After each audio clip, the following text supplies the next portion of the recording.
Accusé, levez-vous. Madame Irène Berrier, vous venez d'entendre lecture de l'acte d'accusation.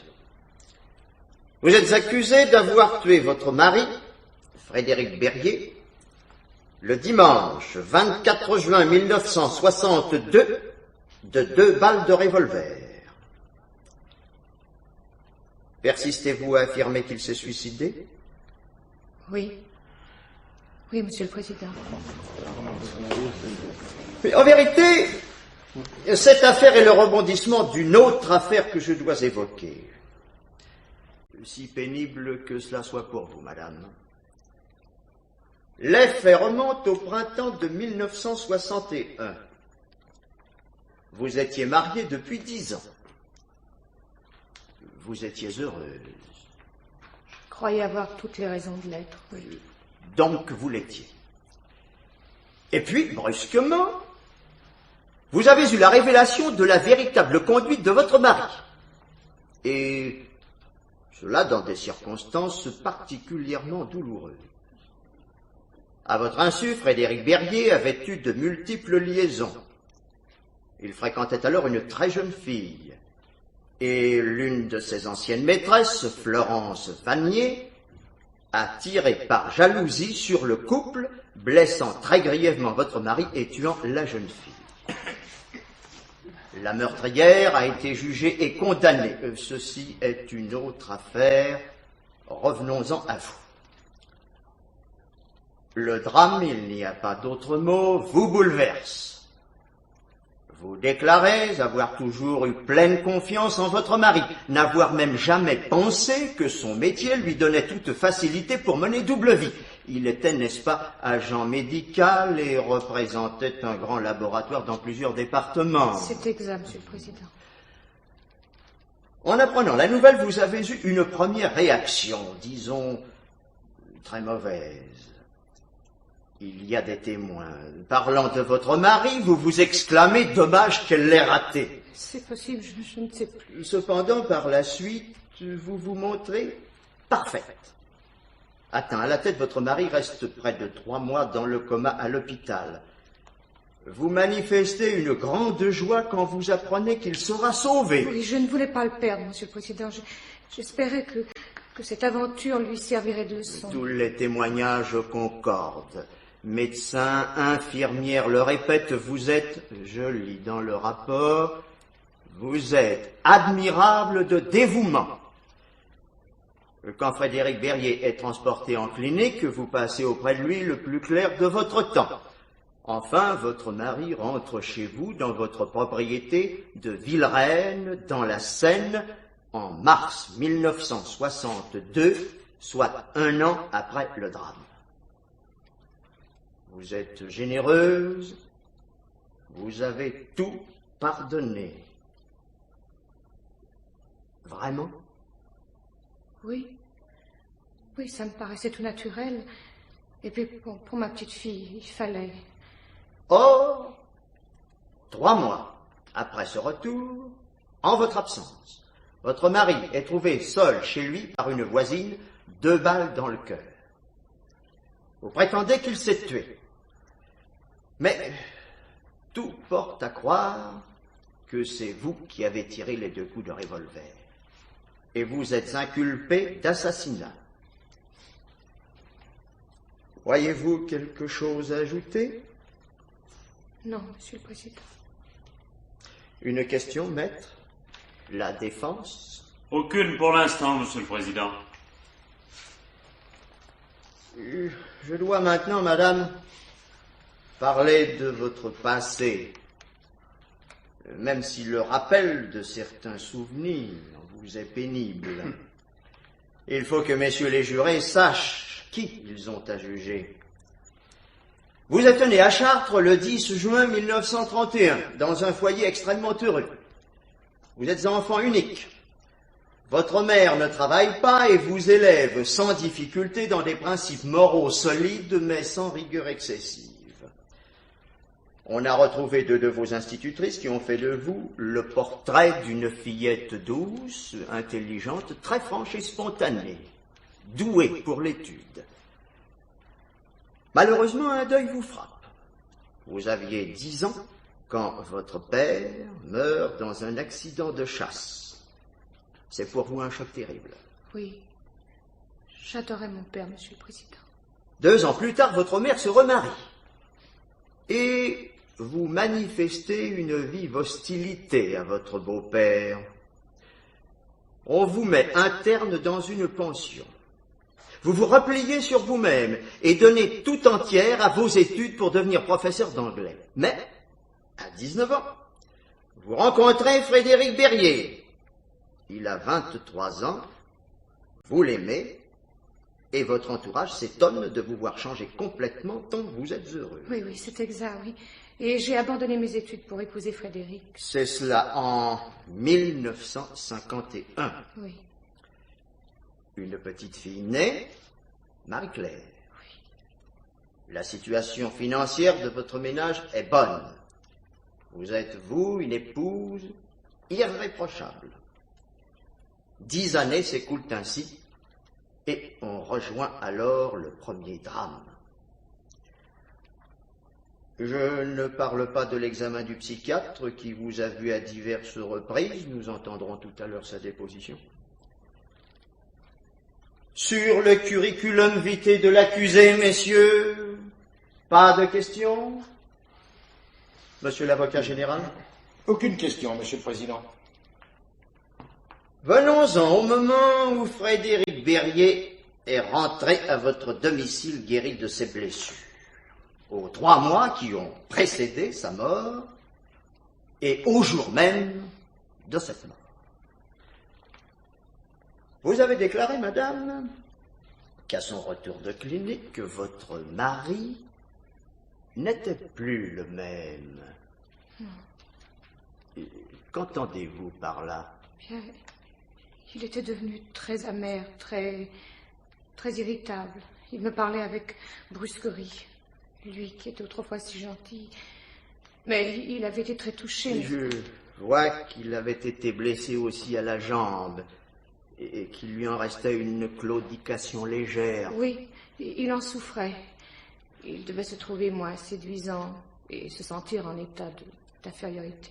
Enfin, j'ai pensé ça d'abord, que son changement de caractère était la conséquence de ses blessures. Mais non, il y avait autre chose. Je ne savais pas quoi. Mais à l'instruction, vous avez déclaré qu'il était dur et injuste avec vous. Et avec vous seulement. Oui. Qu'il s'acharnait à vous faire de la peine, accablé, disait-il, par votre générosité. Lui faisiez-vous sentir qu'il vous devait quelque chose, en échange, en somme, de votre attitude compréhensive, ce qui aurait été très maladroit? Oh non, non, je ne crois pas. J'évitais même d'en parler. C'était lui qui revenait tout le temps sur le sujet. Mais Frédéric Berrier a précisé ses reproches lors d'une scène qui se place fin mars 1962, soit 3 semaines après son retour. Il avait refusé de reprendre avec vous des relations intimes. Oui.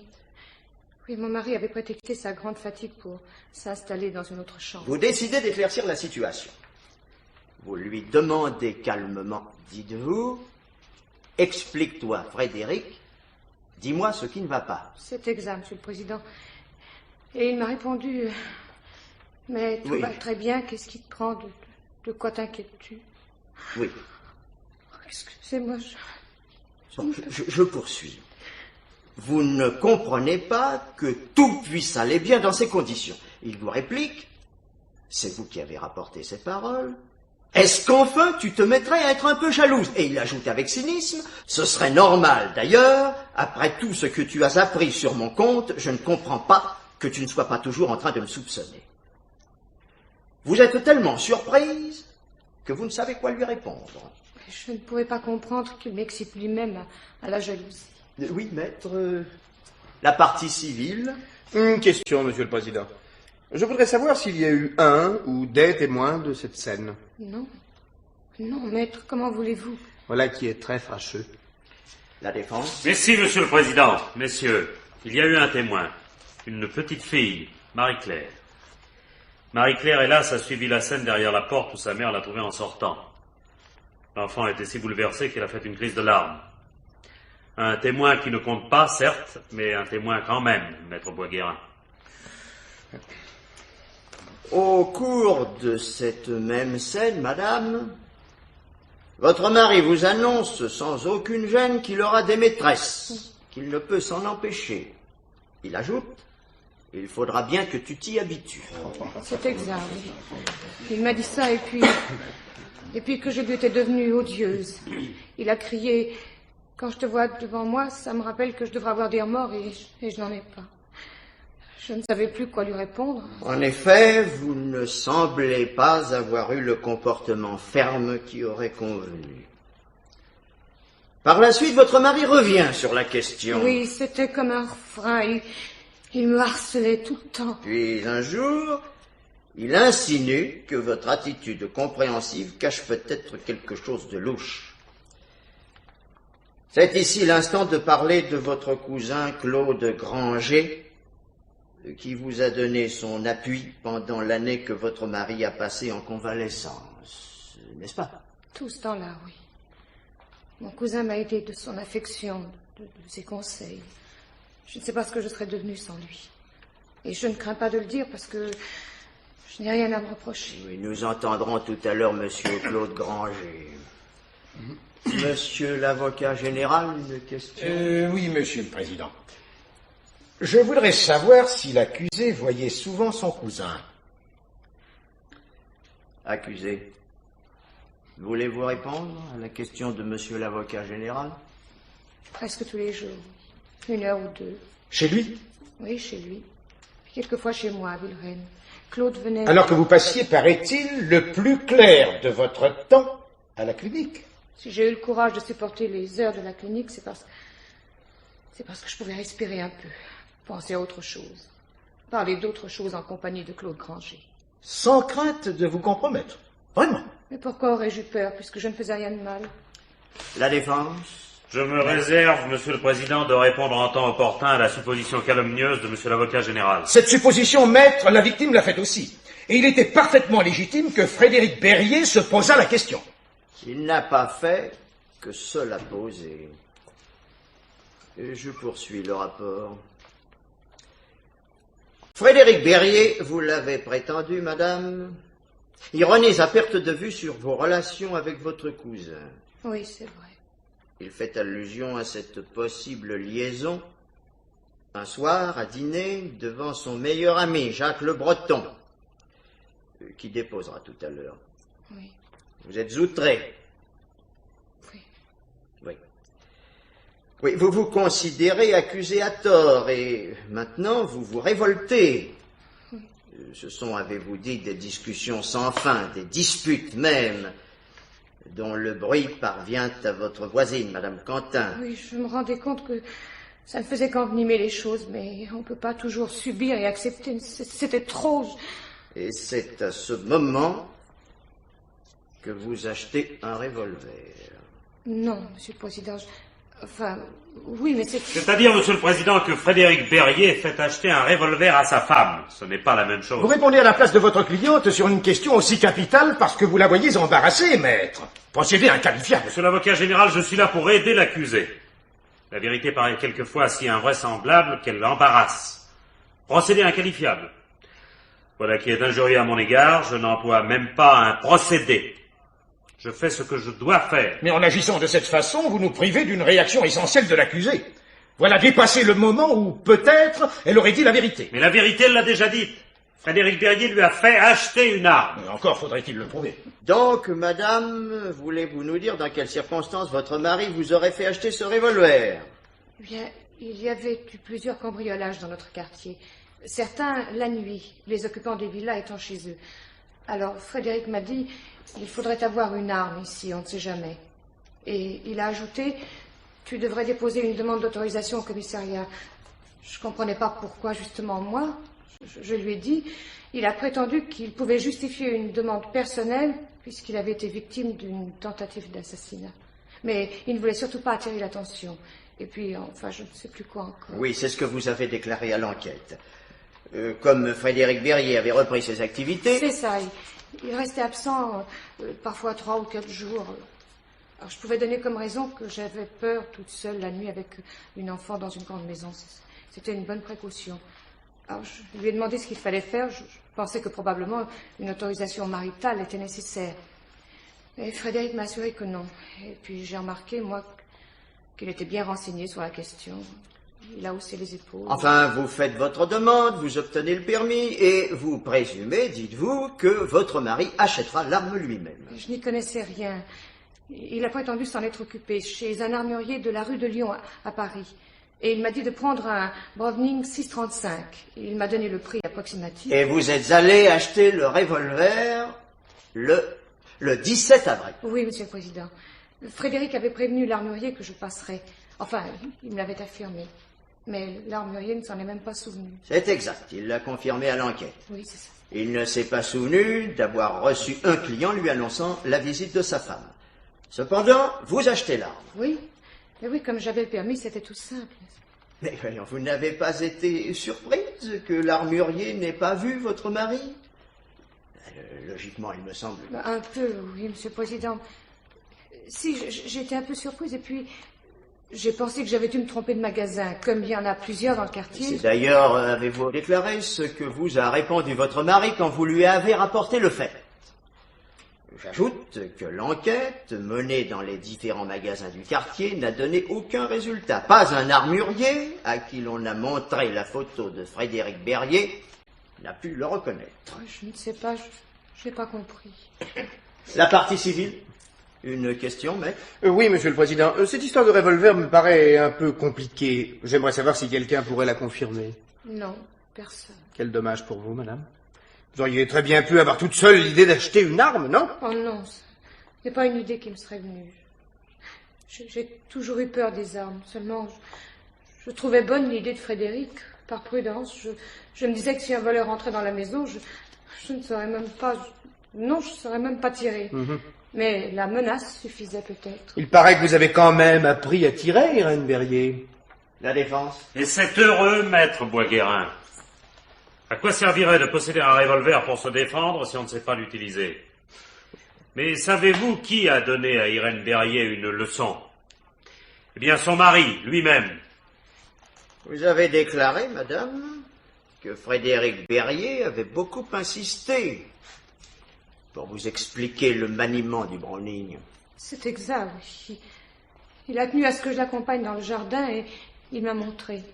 Il me faisait viser les marguerites dans la pelouse. Oh, un après-midi seulement. Bon, le revolver est donc en votre possession.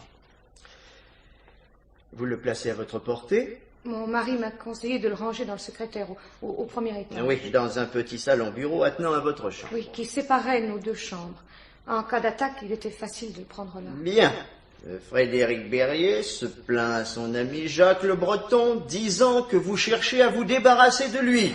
C'était devenu chez lui une idée fixe. Nous sommes en pleine invraisemblance. Un homme qui craint que sa femme ne se débarrasse de lui ne la pousse pas à acheter un revolver. Mais qu'est-ce qui infirme l'hypothèse, monsieur l'avocat général, que Frédéric Berrier n'a pas eu cette idée seulement après l'achat du revolver? On ne juge pas sur des hypothèses, maître. Et c'est d'ailleurs après que Frédéric a commencé à me répéter que je pensais que je le tuer. Mais c'est pas vrai. Non, c'est pas vrai. Oui, si vous êtes fatiguée, madame, nous pouvons interrompre l'audience. Non, c'est pas la peine, merci. Je reprends donc. Le malaise va s'accentuant dans votre foyer. Il devient même très aigu. Vous confiez souvent votre fille à sa marraine pour qu'elle n'entende pas, avez-vous déclaré, son père vous harceler de ses suppositions injustes. Oui, ça durait des heures. Je n'en pouvais plus. Le soir surtout. Et même la nuit, jusqu'à 2 heures du matin, il m'obligeait à me tenir éveillée. Même si je tombais de fatigue, il fallait que je l'écoute. Et toujours la même chose, toujours, ça revenait. Il vous répétait alors sa conviction que vous cherchiez l'occasion de le supprimer. Oh, c'était affreux. Je ne pouvais plus faire un geste, dire un mot, pleurer, et même sourire. Oh, ça m'arrivait pas souvent de sourire, mais Tantôt, il voyait des signes. Par exemple, avez-vous un souvenir précis à ce sujet? Oh, plus d'un, Monsieur le Président. Un jour, je lisais un roman. J'avais mis un signet à la page où j'en étais restée. Je ne me méfiais pas. Il a ouvert le livre. Justement, il était question d'une femme qui voulait se débarrasser d'un homme. Il a sauté là-dessus comme sur une preuve que je voulais en faire autant. Il a été odieux. J'ai eu peur, je me suis sauvée dans le fond du jardin. Je ne reconnaissais plus mon mari. Quand je pense qu'avant il était si gentil, puis d'une délicatesse, d'une douceur.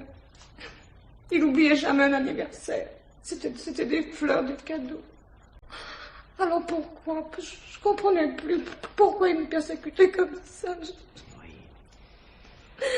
Nous en arrivons au dimanche 24 juin, jour du drame. Vous êtes seul dans votre maison, lui et vous. La veille, vous avez conduit votre petite fille chez sa marraine à Saint-Germain-sur-Morin. Votre quartier est désert. Il y avait une fête. Un défilé de chars fleuris, je crois. Les gens étaient tous partis à la fête. Oui. Et alors, que s'est-il passé cet après-midi-là? Rien d'extraordinaire pour commencer. Une discussion de plus.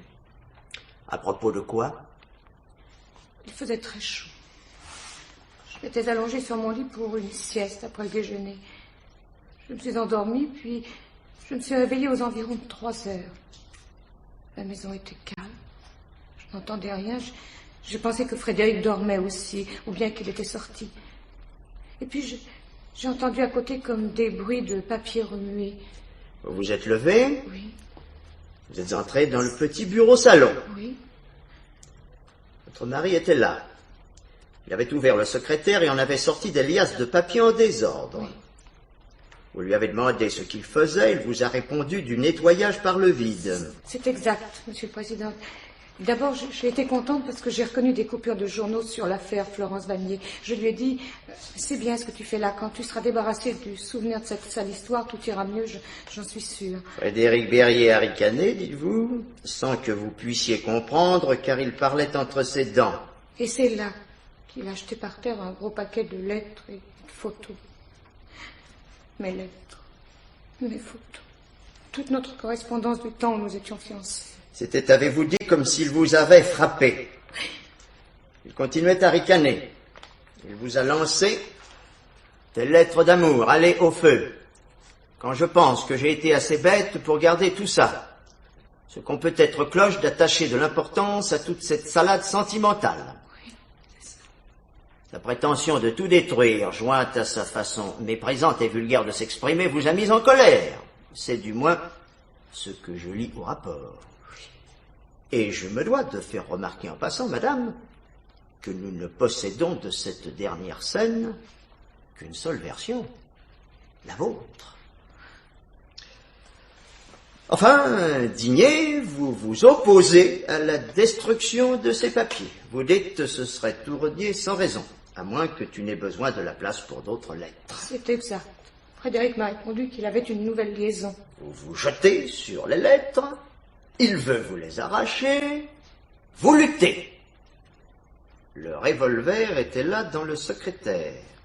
Votre mari vous dit, depuis le temps que tu cherches un prétexte pour t'en servir, tu l'as, n'est-ce pas? Oui. Oui, j'ai touché le revolver, je voulais le mettre ailleurs. J'avais peur qu'il s'en serve contre moi.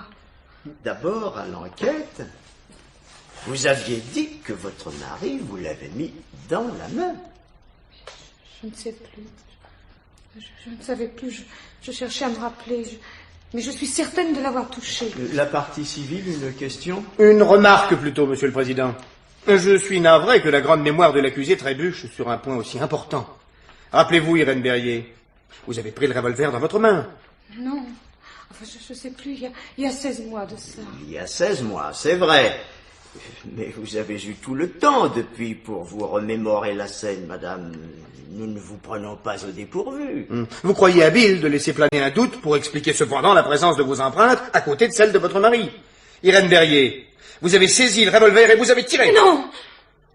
Je l'ai reposé sur le secrétaire. Donc, vous l'aviez bien pris Et pas seulement touché. Je l'ai posé, j'ai eu peur. Une vraie panique. J'ai quitté la pièce, j'ai descendu l'escalier en courant. Et je me suis jetée dans un fauteuil du haut, là. Et puis vous essayez de vous calmer. 2 ou 3 minutes passent. Et vous entendez 2 coups de feu rapprochés. Oui. Vous remontez aussitôt au premier. Et vous trouvez votre mari étendu sur le sol, le revolver à portée de sa main. Oui. Vous constatez qu'il s'est atteint à la poitrine dans la région du cœur et qu'il est mort. Telle est votre déposition. Pourquoi, à l'enquête, avez-vous d'abord dit que vous vous êtes enfui immédiatement? Je ne savais plus. Dans un moment pareil, on ne sait plus.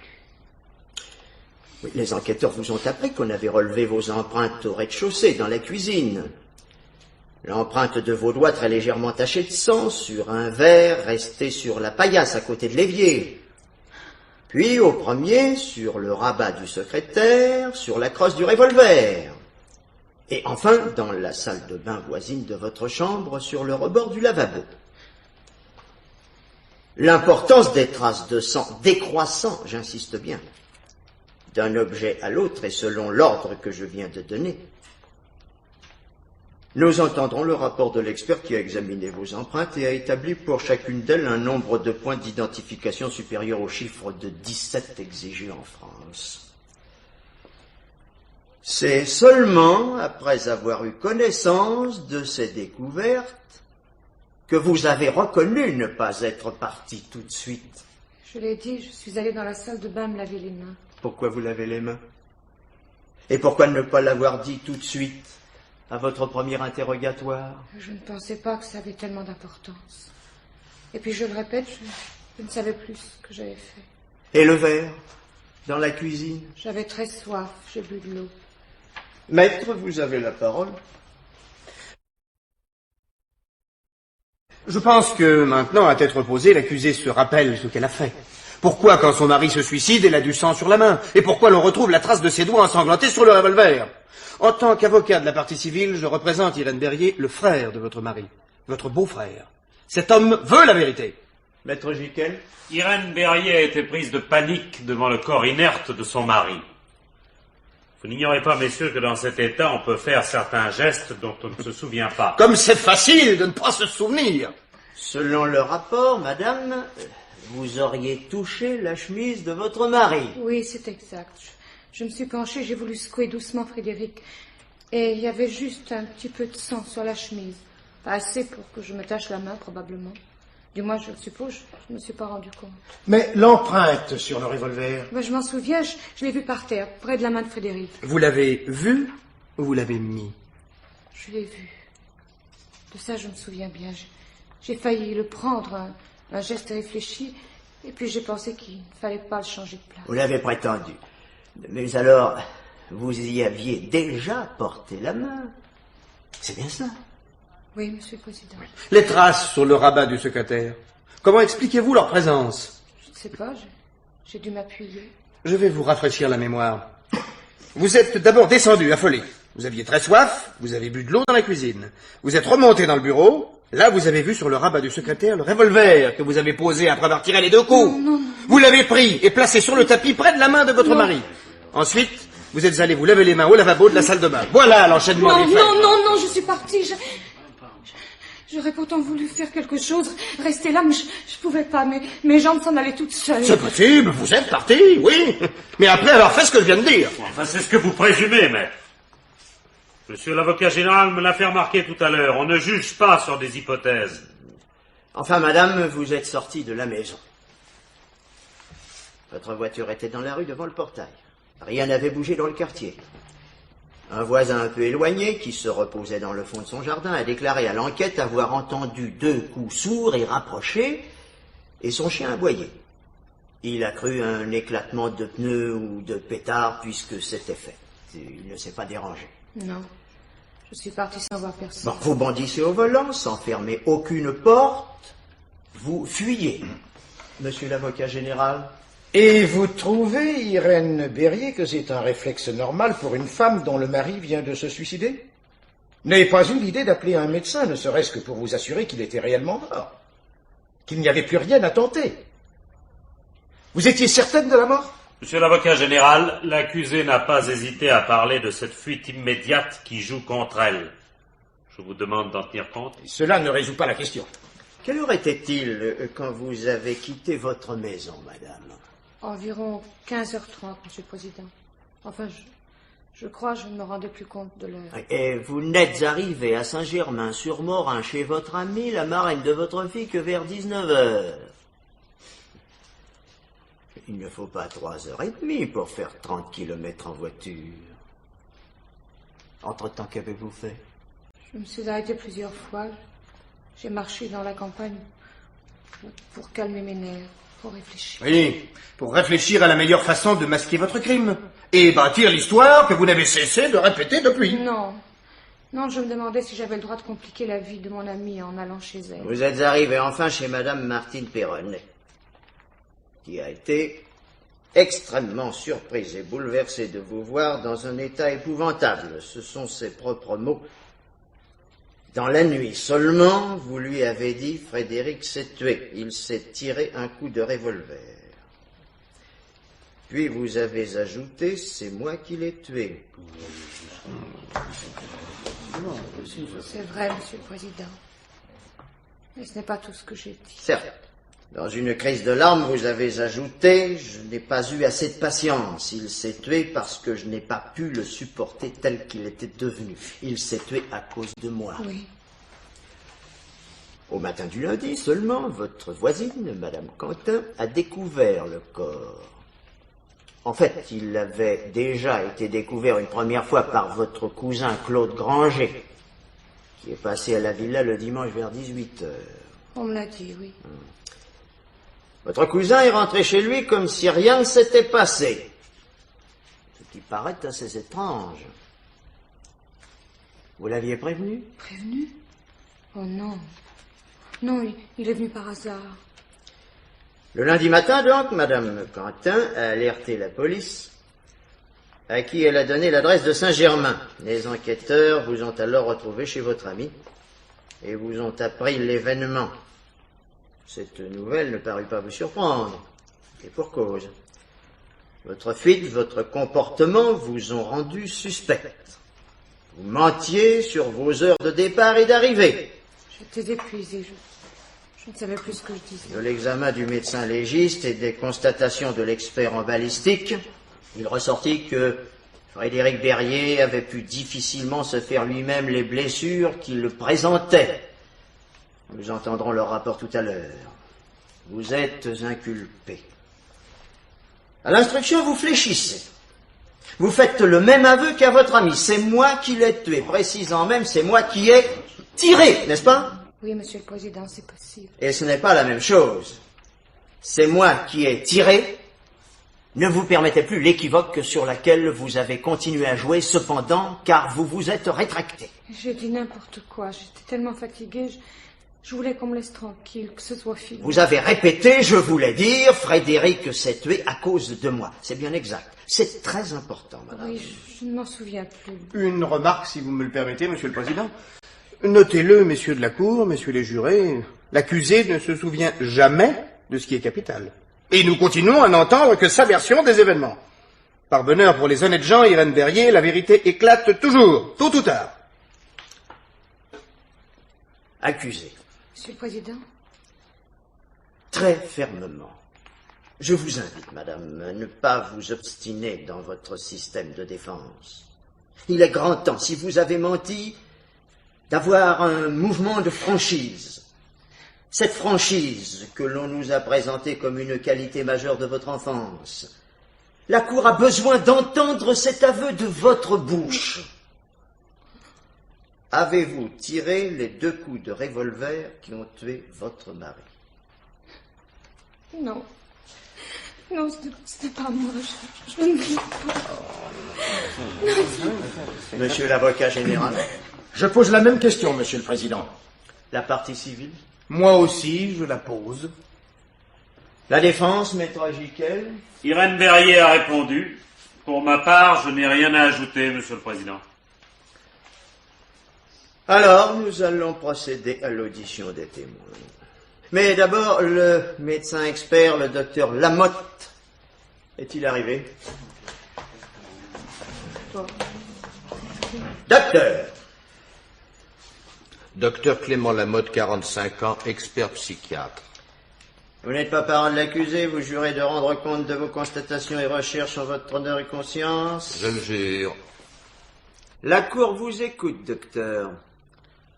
Alors qu'elle était détenue, j'ai examiné à plusieurs reprises l'accusé, sur les plans psychiatriques et médico-psychologiques.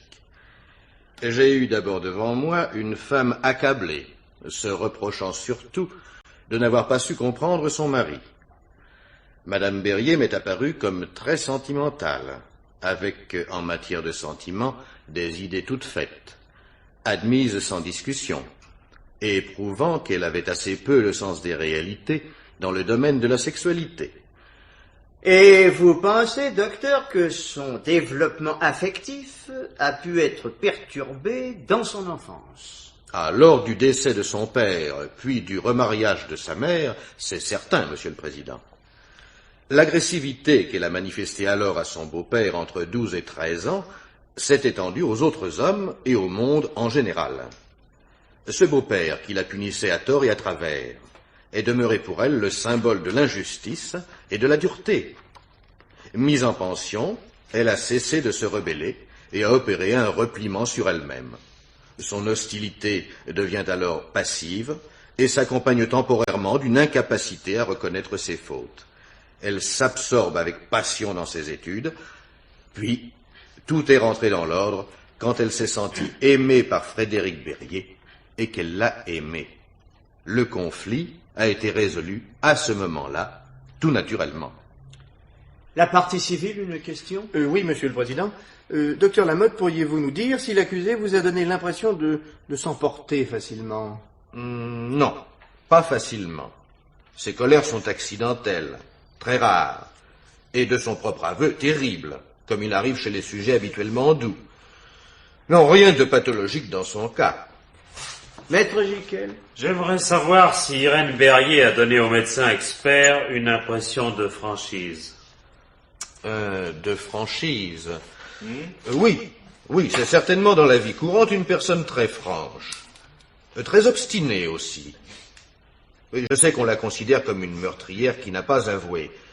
Pour ma part, je m'abstiens de trancher. Je ne suis pas là pour juger, mais pour tenter d'expliquer. Il n'y a chez elle aucune anxiété pathologique. Je n'ai pas relevé de structure paranoïaque. Elle n'a jamais présenté de crise d'épilepsie. Pas d'anomalie. Pas de traumatisme crânien à noter. Pas de facteurs toxiques. Voilà, messieurs, mes constatations. Je vous remercie, docteur. Messieurs, pas de questions? La défense? J'aimerais poser au docteur Lamotte une question qui paraîtra peut-être hors de propos pour l'instant, mais dont on comprendra plus tard le sens. Il arrive parfois, n'est-ce pas, qu'un individu recherchant la mort pousse en toute conscience quelqu'un à le tuer. Oui, c'est en somme un mode de suicide indirect, peu fréquent, mais cela existe. J'en ai vu personnellement 2 cas indubitables. Merci, docteur. Je prie messieurs de la Cour, messieurs les jurés, de ne pas oublier, disons, cette parenthèse. Accusé, levez-vous. Vous n'avez rien à ajouter au rapport du psychiatre? Non, Monsieur le Président. La Cour vous remercie, docteur. Monsieur le Président, messieurs. Voulez-vous appeler le témoin, Monsieur Jacques Le Breton? Venez à la barre, monsieur, venez. Vous vous appelez Jacques Le Breton? Oui, Monsieur le Président. Votre âge? 35 ans. Domicile? 38 Constantin Adeline, Paris 16e. Profession? Directeur commercial des laboratoires Maubert. Vous jurez de parler sans haine et sans crainte, de dire toute la vérité, levez la main droite et dites « je le jure ». Je le jure. Vous étiez, monsieur, un ami de monsieur Frédéric Berrier.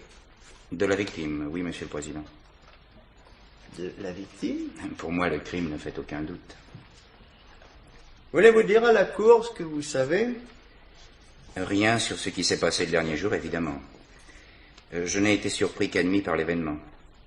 Frédéric m'avait confié à plusieurs reprises sa crainte que sa femme veuille le tuer pour se venger. Vous connaissiez Frédéric Berrier depuis longtemps? Depuis 2 ans seulement, depuis qu'il travaillait pour notre laboratoire. Je vois au rapport que vous avez dîné chez les Berrier à Villerennes au début de mai 1962, soit 2 mois après le retour de votre ami chez lui. Quelle attitude a-t-il eu ce soir-là envers l'accusé? Très correct, Monsieur le Président. Et pourtant, il soupçonnait déjà sa femme de vouloir le tuer. Elle avait acheté un revolver sous prétexte de se défendre contre les cambrioleurs. Frédéric m'en avait fait part. S'il craignait que l'accusé s'en serve contre lui, Monsieur Berrier pouvait faire disparaître cette arme. Je lui en avais donné l'idée. Mais il ne voulait pas passer pour quelqu'un qui a peur. Il ne vous a pas dit qu'il avait pris lui-même l'initiative d'acheter ce revolver? Non, je m'en souviens très bien. Frédéric m'a dit que c'était elle. Est-il exact qu'il vous a déclaré ne plus pouvoir supporter sa femme? Et là, je rapporte les termes mêmes de votre déposition, cette statue de la femme qui a pardonné. Oui, il me l'a dit, mais pas au cours du dîner de Villerennes, c'était un peu auparavant. Nous déjeunions entre hommes, dans un restaurant à Paris. Et c'était exactement l'impression que donnait Madame Berrier. Elle avait un air de condescendance, un sourire méprisant et supérieur que pour ma part je n'aurais pas pu admettre. Et d'autant plus qu'à ce moment-là déjà, il était à peu près certain que Madame Berrier l'avait remplacée en quelque sorte pendant son séjour en clinique. Et devant vous, au dîner de Villerennes, Monsieur Berrier a accusé formellement sa femme? D'être la maîtresse de son cousin Claude Granger, c'est exact, Monsieur le Président. Devant un tiers, il n'a pas hésité Non. à... Et je n'ai pas été surpris puisqu'il m'en avait déjà touché un mot. Là-dessus, Madame Berrier est montée sur ses grands chevaux, elle s'est levée de table en plein repas et puis elle a disparu au premier étage pendant un quart d'heure, sans que l'on sache ce qu'elle faisait.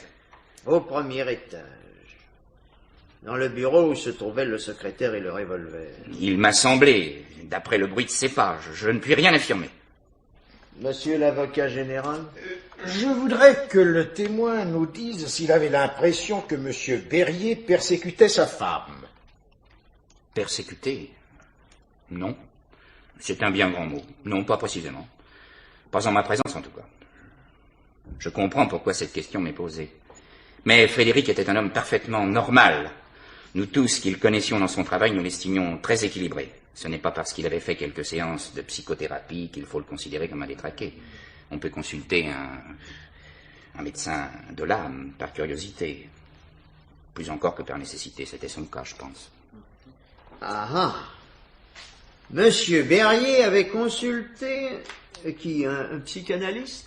Oui, enfin, pas exactement. Un psychothérapeute qui applique une méthode différente. Et à quel moment l'a-t-il fait? Durant les 2 mois qui ont précédé sa mort, il a dû faire 4 ou 5 séances.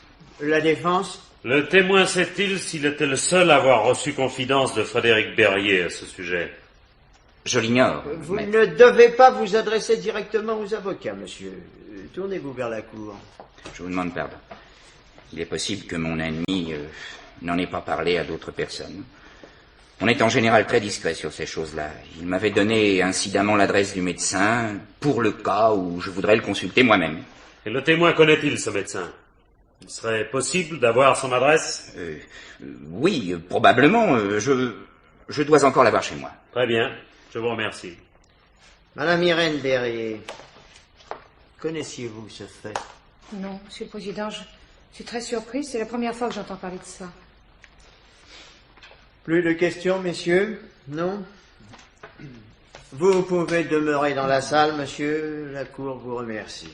Monsieur le Président. Appelez le témoin suivant.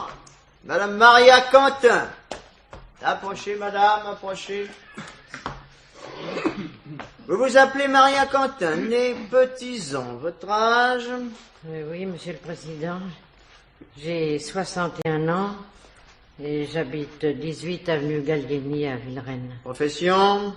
Profession, J'en ai pas. Vous jurez de parler sans haine et sans crainte de dire toute la vérité. Levez la main droite et dites « je le jure ». Oh oui, je le jure.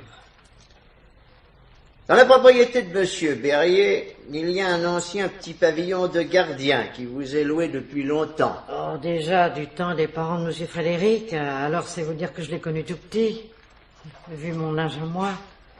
C'est vous, madame, qui avez découvert le corps. Dites-nous ce que vous savez. Oui, c'est moi, Monsieur le Président. Oh, ça m'a fait un tel coup. Jamais je pourrais oublier ces photographiés-là. Vous avez déclaré que ce dimanche-là, vous n'étiez pas chez vous. Non, j'avais emmené mon petit-fils à la fête parce que j'ai un petit-fils qui a 6 ans. Et puis je suis restée dîner chez ma fille et je suis rentrée à la maison sur le coup de 10h30 à peu près. Toute seule. Parce que mon mari était chez son frère à Soissons. Et vous avez cru qu'il n'y avait personne chez Monsieur et Madame Berrier. Comme j'ai pas vu de lumière chez eux, oui, j'ai pensé qu'ils étaient sortis. Ça fait que c'est le lundi matin seulement que ça m'a paru bizarre de ne voir toujours personne. Surtout que Madame Berrier était une gentille petite femme, toujours bien aimable, un bonjour par-ci, un mot par-là. Ah, on était bonnes voisines, ça on peut le dire. Alors j'ai frappé à la porte de la villa. Mais peut-être que c'est des détails qui vous intéressent pas. Si, madame, mais si parlez, dites à la cour ce que vous avez fait. Et je me suis aperçu que la porte n'était pas fermée, seulement poussée. Alors ça m'a paru encore plus bizarre. Alors je suis entré dans le vestibule et j'ai appelé. Pas de réponse, personne. Oh, j'ai eu comme un pressentiment. J'ai monté l'escalier du premier, j'appelais, rien. Je suis arrivé en haut et puis... Vous avez découvert Monsieur Berrier inanimé. Dans le petit bureau, oui. Il était par terre, mort. Oh, tout de suite, je me suis dit, il s'est tué. Il y avait un revolver sur le tapis. Et la première pensée qui vous est venue, vraiment, c'est qu'il s'était suicidé. Mais il ne pouvait pas me venir une autre idée, Monsieur le Président, c'est que ça me rappelait quelque chose. Une fois déjà. Oh là là, mon Dieu. Calmez-vous, madame, calmez-vous, voyons. Veuillez vous expliquer. Et une fois déjà, j'avais trouvé M. Frédéric étendu comme ça dans le même bureau, tout pâle. Mais cette fois-là, il n'était pas mort, il vivait encore un peu. Non, mais c'est très intéressant, ça. Que s'était-il passé? Oh, il y a longtemps que ça. Il paraît qu'il avait voulu se suicider. Pensez à 19 ans, si c'est pas un malheur. Parce qu'il n'avait pas été reçu à je ne sais plus quel examen, on a dit. Il s'était coupé les veines, mais pas assez, a dit le docteur que j'avais appelé tout de suite, parce que, comme par un fait exprès, la maman n'était pas là. Enfin, on l'a transporté et on a pu le sauver. C'était reculé pour mieux sauter. Je suis très étonné, madame. Car vous n'avez pas parlé de ce suicide manqué à l'enquête, ni à l'instruction. À l'instruction? Oui, quand le juge vous a interrogé, vous n'avez rien dit de cela. Non, parce que Madame Berrier, la maman de Monsieur Frédéric, la pauvre dame, elle m'avait fait jurer à ce moment-là de ne rien dire à personne, jamais, sous aucun prétexte et quoi qu'il arrive, elle avait dit. Et j'avais juré, Monsieur le Président, vous comprenez? Seulement, ça me travaillait vu le procès. Oh, ça fait 8 jours que j'en dors plus.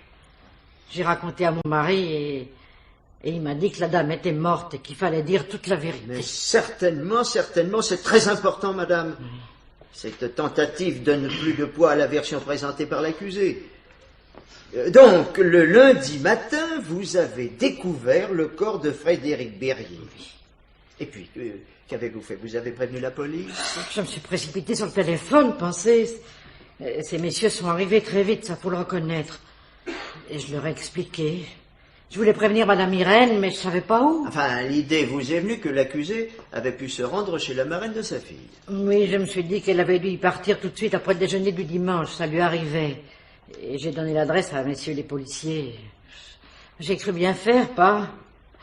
Et puis, tout ce qui s'en est suivi, mon Dieu, vous le savez mieux que moi. Vous ne voyez rien à ajouter? À ajouter? Oui. Non, monsieur le Président. Madame, oui. Aviez-vous dit à l'accusé que vous vous absenteriez le dimanche après-midi? Eh ben, voyons. Oui, je lui avais causé du petit et que je l'emmènerais à la fête, oui. Vous souvenez-vous à quel moment? À quel moment? Voyons, ça devait être le samedi soir quand je lui ai rapporté son pain. Ah non, je me rappelle, c'était samedi matin, quand elle ouvrait ses volets. On a causé, et puis... Donc, avant que Madame Berrier conduise sa fille à Saint-Germain. Avant, oui, puisqu'elle n'est partie qu'après le déjeuner. Merci, madame. La défense, une question à poser au témoin?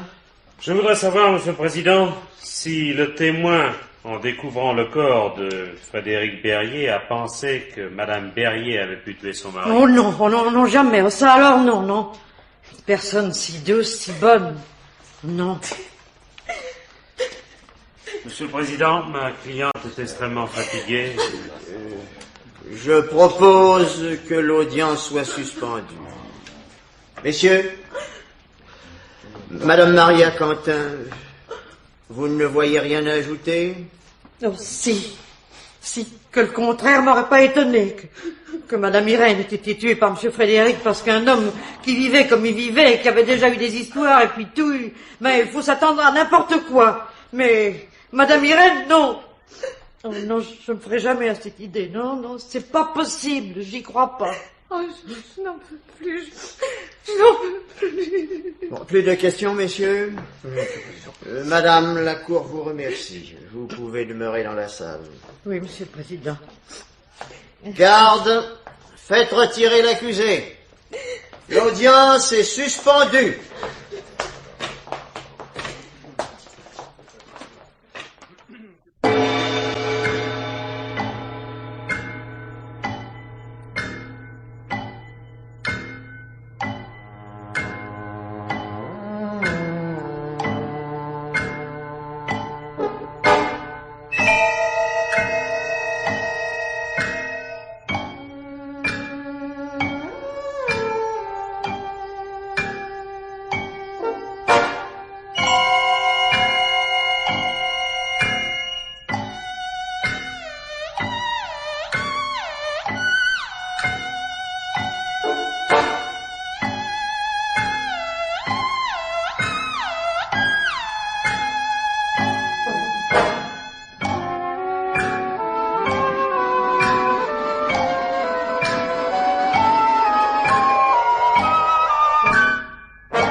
Oh, je suis désolée d'arriver si tard.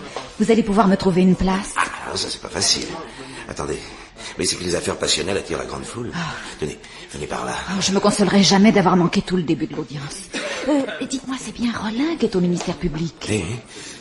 Pardon, tenez, mettez-vous là. Là-bas, madame. Merci. Oui, c'est monsieur Rollin. Il n'est pas trop dur en général, mais depuis que je suis huissier, je l'ai vu demander la peine de mort 4 Ah non, 3 fois. Et l'obtenir. Mais aujourd'hui, avec une femme, vous savez... Si Irène Berrier est coupable... Mais enfin, a-t-elle tué son mari? Qu'est-ce qui s'est passé? Elle prétend toujours qu'il s'est tiré lui-même les 2 coups de revolver. Et puis un témoin a raconté qu'étant jeune homme déjà, Monsieur Berrier avait voulu se suicider. Alors vous savez...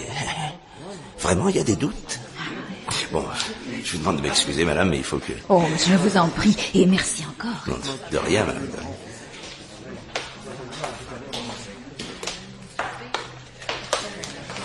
La cour!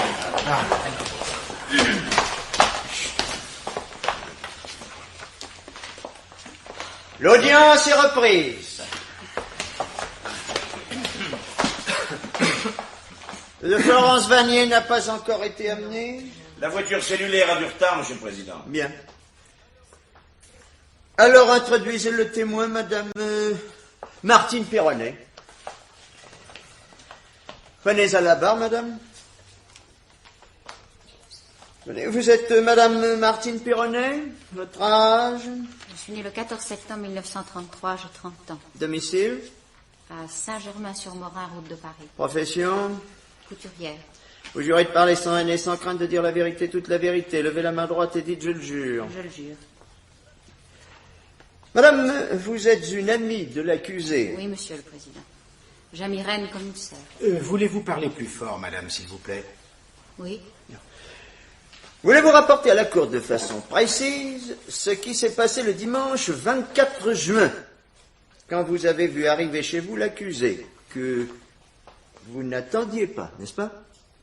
Non, ce n'était pas prévu. Il était à peu près 7 heures du soir. Mais vous êtes bien certaine de l'heure? Oui, Monsieur le Président. J'étais allée me promener avec la petite Marie-Claire et nous venions de rentrer pour préparer le dîner. L'enfant était chez vous depuis la veille. Madame Berrier vous l'avait amené sans vous avertir. C'était fréquent. J'aime ma filleule comme si elle était ma fille. Et mon ami savait que j'étais toujours prête à la recevoir. Surtout depuis le retour de Frédéric chez lui. Vous n'avez donc pas été surprise? Non, pas du tout. Ce qui m'a étonnée le dimanche, c'est l'état dans lequel est arrivée Irène. Elle était bouleversée. Même la petite s'est rendue compte que quelque chose n'allait pas. Irène l'avait prise dans ses bras, elle répétait « ma pauvre petite chérie, ma pauvre petite ». Alors j'ai deviné que Frédéric avait encore dû lui faire une scène. Et j'ai envoyé Marie-Claire acheter du pain pour l'éloigner. Que vous a dit exactement, Madame Berrier? Je ne sais plus bien tous les mots exacts. Mais je me rappelle qu'elle m'a dit « ce qui devait arriver est arrivé ». Et moi j'ai compris d'abord que Frédéric l'avait quittée. Le plus pressé, ça m'a paru de la remonter, de lui faire boire quelque chose. Et puis je lui disais qu'il vaudrait mieux qu'elle divorce. Il est curieux que vous n'ayez pas cherché tout de suite à en savoir davantage sur ce qui venait de se passer. Irène m'avait dit avoir eu une scène horrible avec son mari. Je n'osais pas insister pour ne pas la lui faire revivre, Monsieur le Président. Et c'est dans la nuit seulement que l'accusé vous a déclaré « mon mari s'est tué ». J'étais inquiète, je ne pouvais pas dormir. Je l'entendais marcher sans arrêt dans la chambre au-dessus. Alors je me suis levée, je suis montée. Et elle m'a dit tout de suite, Frédéric s'est tué. Il s'est tiré un coup de revolver. Vous avez dû être bouleversée. Affolée, oui. Je ne comprenais pas pourquoi Irène n'avait pas alerté la police, je voulais le faire. Et c'est à ce moment qu'elle m'a répondu, non, ne fais rien parce que c'est moi qui l'ai tué. Vous êtes absolument certaine de cela? Oui. Mais j'ai été tout de suite soulagée quand elle a ajouté en pleurant, c'est à cause de moi qu'il s'est tué. Je n'ai pas eu assez de patience pour supporter ce qu'il était devenu. Non, c'est extrêmement important, madame, vous en avez conscience, j'en suis sûr.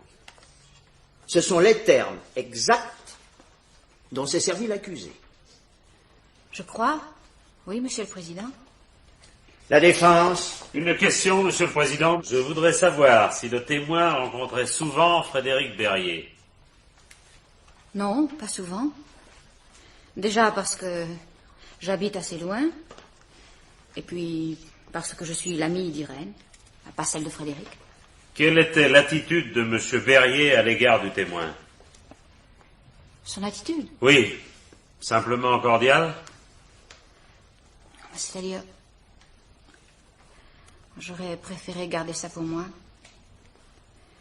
Aussitôt après la mort de mon mari, il y a 4 ans, Frédéric m'avait proposé une liaison. Proposition que vous avez refusée? Mais naturellement. Il est revenu à la charge plus tard, 1 mois seulement avant sa mort. Je lui ai fait la même réponse. Vous avait-il, lui, parlé de l'achat du revolver? Oui. Ce jour-là, précisément, après mon refus.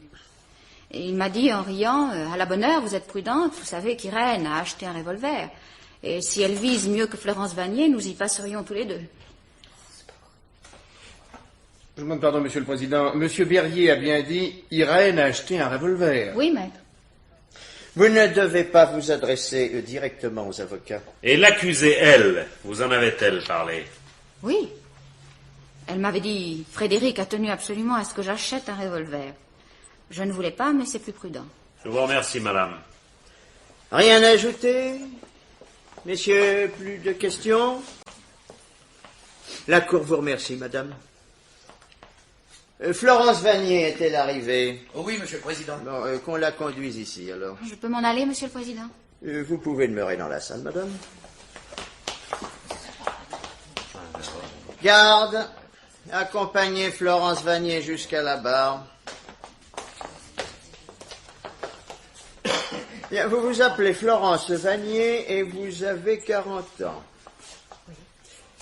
Vous n'avez pas à prêter serment. Étant actuellement en train de purger la peine de 20 années de réclusion criminelle à laquelle vous avez été condamné pour avoir tué la maîtresse de Frédéric Berrier et blessé M. Berrier lui-même. Vous ne pouvez être entendu qu'à titre de renseignement. Je ne sais rien sur cette affaire, Monsieur le Président. Je ne sais pas pourquoi on m'a fait venir. J'étais déjà détenue quand c'est arrivé. Voulez-vous nous parler de Frédéric Berrier? C'était un homme extraordinaire. Dans quel sens l'entendez-vous, madame? Pas comme les autres.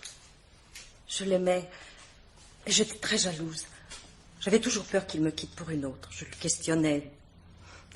Nous disputions souvent parce qu'enfin il ne pouvait pas s'empêcher de regarder toutes les femmes. Il me semblait que ça lui faisait plaisir de me faire de la peine. Il faut continuer, Monsieur le Président? Mais oui, si vous voyez quelque chose d'intéressant à ajouter. Oh, intéressant. Frédéric était bizarre. Tout le temps, il me demandait ce que je ferais s'il me trompait. Je n'en pouvais plus de l'entendre me répéter toujours la même question.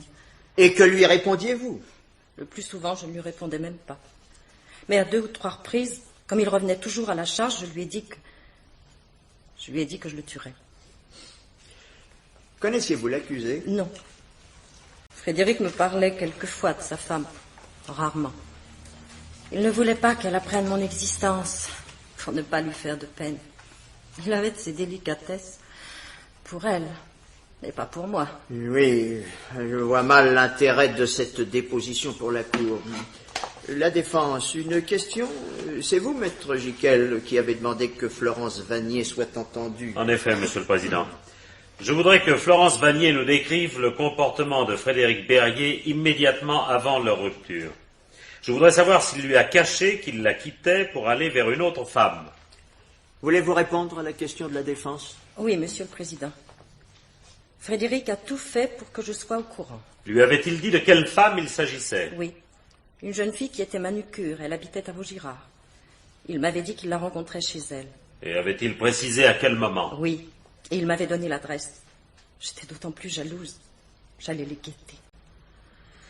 Mais j'ai déjà tout dit au cours de mon procès à moi. Je remercie le témoin. Messieurs de la Cour, messieurs les jurés, l'intérêt de ces renseignements vous apparaîtra mieux tout à l'heure.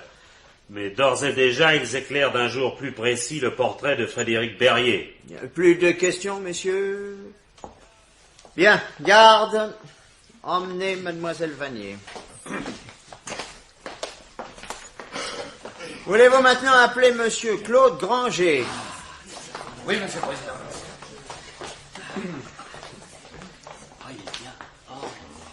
Monsieur, vous vous appelez? Claude Granger, 29 ans. Profession? Antiquaire à Paris, 72 rue Balu, Monsieur le Président. Vous jurez de parler sans haine et sans crainte, de dire la vérité, toute la vérité, levez la main droite et dites « je le jure ». Je le jure. Vous êtes un cousin de l'accusé? Très éloigné, Monsieur le Président. Je l'ai perdu de vue au moment de son mariage. J'habitais encore à ce moment-là en province. Puis, lorsque j'ai appris par la presse la tentative d'assassinat dont Frédéric Berrier avait été victime, je me suis mis immédiatement à la disposition de ma cousine pour l'aider de mon mieux. Voulez-vous nous dire ce que vous savez? Rien sur la mort de Frédéric Berrier, évidemment, Monsieur le Président. Pourtant, monsieur, il s'est passé une chose assez troublante ce dimanche 24 juin. Quelqu'un vous a vu à Villerennes, à la villa même, vers 18h, soit après la mort de monsieur Berrier et en principe en l'absence de sa femme.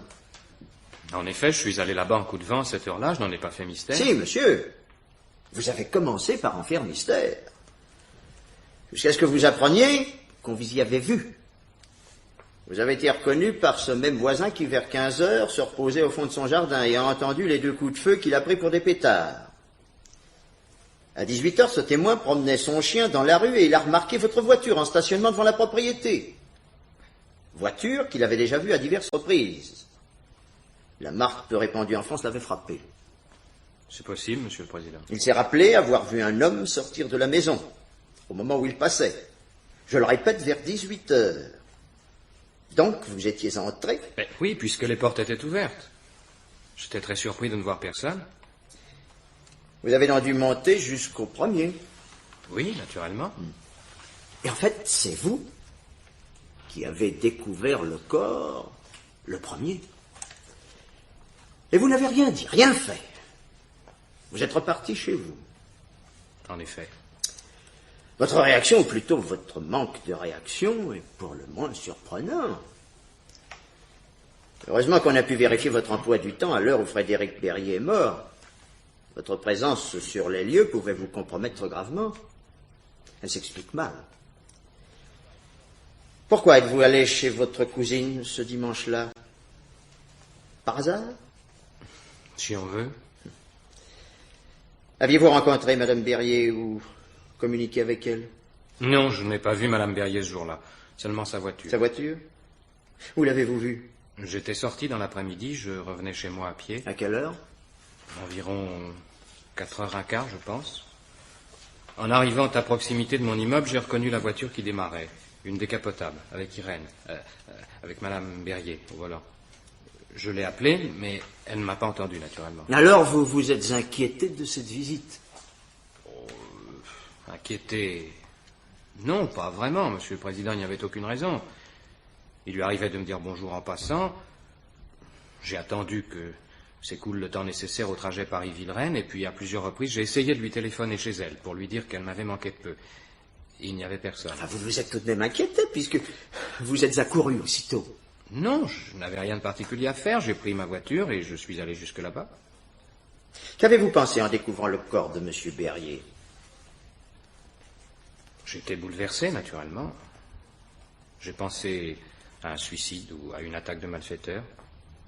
Et j'en ai déduit que Mme Berrier était venue chez moi chercher secours. Mais vous êtes retourné chez vous aussitôt? Mais oui, de crainte que nous nous manquions comme cela indéfiniment. Je l'ai attendue, persuadé qu'elle allait revenir ou me téléphoner. Je n'osais plus bouger.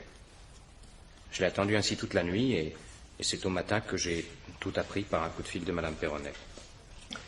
Mais l'accusé vous avait écrit ce jour-là?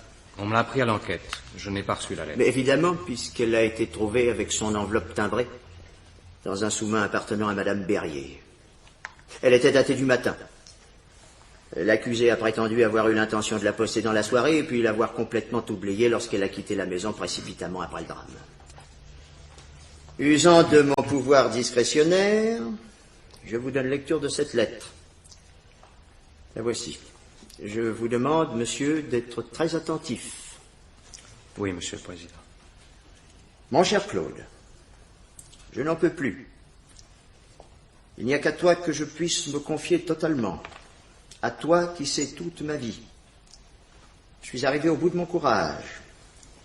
Voilà le moment où la moindre goutte d'eau, je le sens, fera déborder le vase. Et Frédéric fait tout ce qu'il peut pour me mettre hors de moi. Je te le répète, je n'en peux plus. Hier, sans réfléchir, j'ai conduit Marie-Claire chez Martine pour être plus libre. Libre de quoi, je l'ignore moi-même. Car maintenant, au contraire, je voudrais avoir ma petite fille près de moi, comme si sa présence devait me protéger. Tu vois, je ne sais plus ce que je veux ni où j'en suis. Si Frédéric va trop loin, je me sens capable de tout. Et toi, tu sais ce que cela signifie. C'est un soulagement pour moi de pouvoir t'écrire, à toi si compréhensif et si bon. Bien que l'année dernière ait été pénible pour moi, j'en viens à regretter ce temps-là. Au moins, quand Frédéric était à la clinique, nous pouvions passer ensemble de bonnes heures librement. Mais je m'arrête, mon cher Claude. Si je m'attendrai sur moi, ce sera la crise de larmes. Je t'assure que je pleure plus souvent qu'à mon tour. Oui, vraiment, ils ont raison, ceux qui disent que la vie ne vaut pas la peine d'être vécue. Pardonne-moi de te faire partager ma peine. Pense à moi très fort. J'en ai besoin. Je t'embrasse, Irène. Monsieur Granger, qu'auriez-vous pensé si vous aviez reçu cette lettre? Je n'aurais certainement pas été surpris, Monsieur le Président. J'estimais que la situation ne pouvait s'éterniser. Connaissiez-vous Frédéric Berrier? Très peu. Depuis sa convalescence, je l'avais vu 2 ou 3 fois. Il me paraissait déplaisant. Et puis, il avait été injurieux à mon égard au sujet de mes relations avec Madame Berrier. Je ne tenais pas à le fréquenter. D'après cette lettre, vous savez, vous, paraît-il, ce que signifie « je me sens capable de tout ». C'est-à-dire, selon vous? C'est-à-dire qu'Irène était capable de s'enfuir avec sa fille. Elle me l'avait dit. De s'enfuir où? Je l'ignore. De se réfugier chez vous, peut-être? Peut-être. Si elles étaient venues toutes les deux chez moi, je les aurais accueillies. Si vous aviez reçu cette lettre, en lisant capable de tout, vous n'auriez vraiment pas craint que Madame Berrier veuille dire par là capable de tuer Frédéric?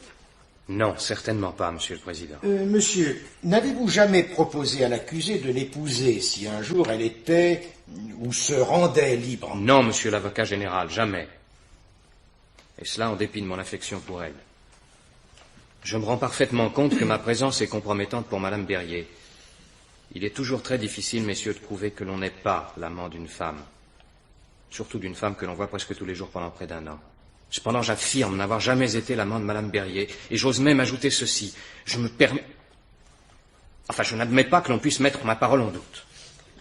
La partie civile, une question? Il n'en reste pas moins vrai qu'après la mort de son mari, Irène Berrier s'est précipitée chez le témoin, et qu'elle n'est allée chez son amie Madame Perronnet que pour avoir trouvé porte close chez son cousin. Son cousin, à qui elle avait écrit le matin même une lettre pleine d'abandon. Son cousin sur le qui-vive et craignant le pire, probablement. Tellement même qu'il accourt à Villereine à la moindre alerte.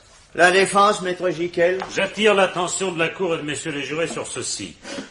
Une femme qui médite un crime ne laisse pas derrière elle une lettre qui peut la compromettre et compromettre le destinataire. Alors, voyons, cette lettre prouve au moins qu'il n'y a eu aucun calcul de la part de Madame Berrier. À moins que ce ne soit une suprême habileté.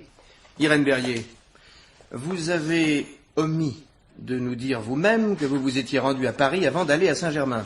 Encore une de ces choses que vous aviez oubliées, probablement. Je n'en ai pas parlé. Je ne sais plus. Madame Berrier, que je sache, n'a jamais prétendu ne pas être passée par Paris. Mais elle n'a pas dit non plus qu'elle y était allée, maître. Les vérités sous-entendues sont trop subtiles pour moi.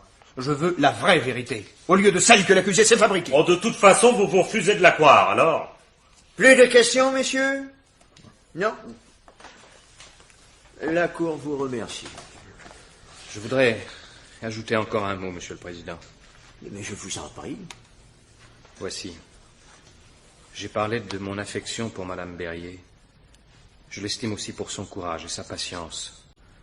Sachant ce qu'elle a enduré auprès de son mari, si elle avait tiré elle-même sur lui ses 2 coups de revolver, je ne lui enlèverais pas pour autant mon estime et mon affection.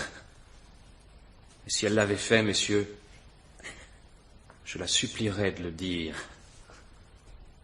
Parce que je suis certain que, comme moi, vous comprendriez son geste.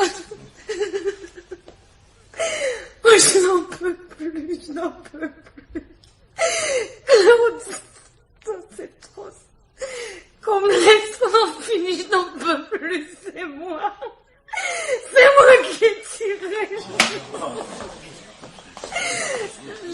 J'ai tué mon mari. Madame, voilà un aveu tardif. Je ne pouvais pas le dire, c'était impossible. Voulez-vous nous préciser alors exactement En quoi vous avez menti? Tout ce que j'ai dit est vrai. Sauf ça. Après avoir pris le revolver, je ne l'ai pas reposé sur le secrétaire. Je ne suis pas descendue au rez-de-chaussée. Je ne sais plus comment les choses sont passées. Frédéric m'avait mise hors de moi. Il continuait à me dire des choses terribles. Il se moquait de moi, de mon amour, de mes lettres. Il a fait 3 pas en avant. Oui, il est venu au-devant de moi en criant et j'ai tiré vers sa poitrine.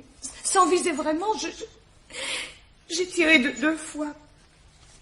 Il est tombé. Voilà, c'est tout. Ah, et vous l'avez touché, secoué? Oui, c'est vrai. Ma main a glissé un peu sur sa chemise et s'est tachée de sang. C'est vrai.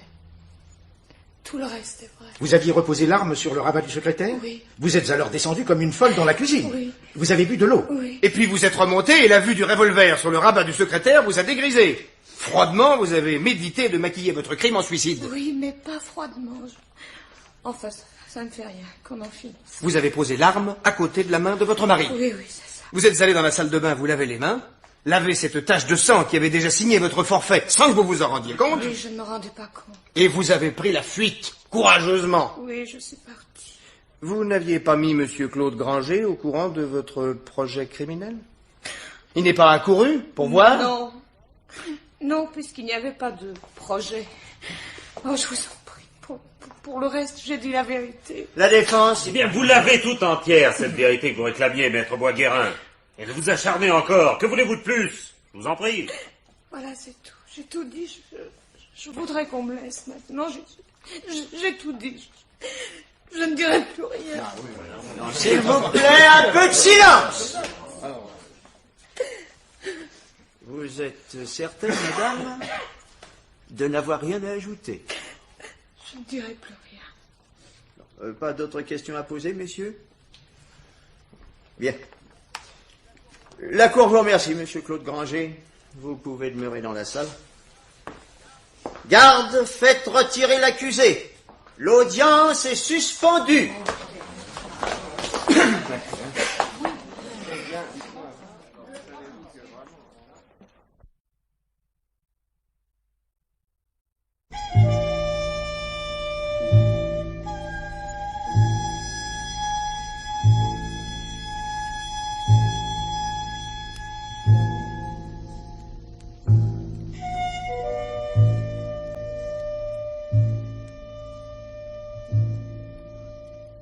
Je ne voudrais pas, messieurs de la Cour, messieurs les jurés, en arrivant au terme de ma plaidoirie, me laisser entraîner par un désir de vengeance et réclamer un châtiment pour la coupable. Requérir ne fait pas partie des attributions de la partie civile. En vous rappelant les circonstances du crime, je vous ai fait connaître ce que je pense intimement être la vérité. Je répugne à mettre systématiquement la victime au pinacle. Aussi, Frédéric Berrier doit-il vous apparaître maintenant très simplement comme un homme dont la conduite certes ne fut pas toujours sans reproche, mais comme un homme en définitive ni meilleur ni pire que les autres. Cet homme, qui venait d'échapper à une dure épreuve, à la mort même, a été tué en pleine force, en pleine jeunesse, et il avait encore une fille à élever. Il faut s'en souvenir. Irène Berrier, exécuter son prochain n'a jamais rien résolu. Vous l'avez dit vous-même, vous n'avez pas eu assez de patience. Vous deviez en avoir. Vous deviez savoir qu'il est parfois difficile de vivre à deux. Vous avez tué pour vous libérer, et vous ne l'êtes pas. Vous ne le serez jamais. Vous ne le seriez même pas si par une aberration improbable, le jury ce soir vous acquittait. Vous partiriez d'ici libre, sans doute, mais vous seriez poursuivi tout au long de vos jours par certains souvenirs. Je vous observais hier, lorsque vous nous avez fait enfin l'aveu de votre crime. Vous pleuriez, et à travers vos larmes, vous regardiez votre main. Messieurs, j'ai horreur de faire de la littérature, mais parfois je m'y réfère. Je n'ai pu m'empêcher de penser à Lady Macbeth. Ainsi, même pour vous, Irène Berrier, votre geste n'est pas payant.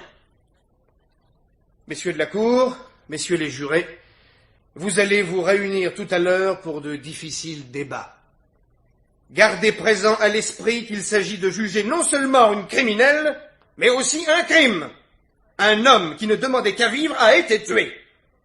N'oubliez pas le fait lui-même, je vous en prie, pour sa mémoire. La parole est à monsieur l'avocat général pour son réquisitoire. Ma mission, messieurs de la Cour, messieurs les jurés, ne consiste pas à accabler l'accusé. Je dois simplement vous apporter quelques lumières afin que vous jugiez réellement, en connaissance de cause. D'une part, nous avons des faits. D'autre part, des éléments d'ordre psychologique infiniment plus difficiles à apprécier. On a commencé par nous présenter la victime comme un mari bourreau insupportable. Et par contraste, l'accusée nous apparaissait, elle, sous les traits d'une victime auréolée de toutes les sympathies. Je vous mets en garde. Par bonheur, maître Boisguérin a su remettre au point ce portrait déformé en nous montrant un homme, ce sont ses propres mots, ni meilleur ni pire que les autres. Je préfère me répéter que d'être incomplet. Cependant, je pense inutile de revenir sur cette question. Messieurs, l'accusé nous a fait de son crime un aveu tardif, beaucoup trop tardif.